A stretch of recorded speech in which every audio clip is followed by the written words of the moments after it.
লাগিব সাংস্কৃতিক নগৰী ইয়াত বাংলাদেশী উৎপাদ হলে নহ'ব আৰু তথ্য দিম আমি যেতিয়া বক্তৃতা প্ৰদান কৰিম কেন্দ্ৰীয় সমিতিয়ে তাত আৰু তথ্য দিম আপোনালোকৰ আগত মুড়ি আৰু বিড়ি খাই আমাক ধমকি লগালে ইয়াত নহ'ব মুড়ি বিড়ি খাই বাংলাদেশে ইয়াত আমাক ধমকি লগালে নহ'ব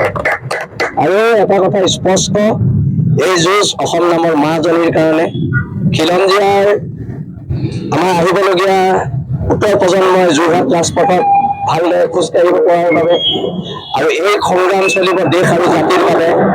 আৰু এটা কথা পুনৰ কৈছো অসম মাতৃৰ ওপৰত কোনোবাই চকু দিব তাৰ চকুত কাঢ়ি নহ'ব আৰু এই আজাদ চৌধুৰীক গ্ৰেপ্তাৰ কৰি জেলত পঠিয়াব লাগিব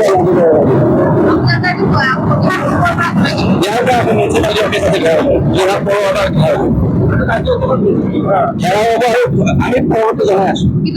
কিন্তু কাৰ্যসূচী কণ্টিনিউ চলি থাকিব আৰক্ষীয়ে এটা কথা উল্লেখ কৰিছে যে আপুনি যিটো অভিযোগ আনিছে বাংলাদেশী সেই যোৰহাটত কোনো বাংলাদেশী নাই বুলি আৰক্ষীৰ তৰফৰ পৰা কিন্তু আমাক ডাটা দিছে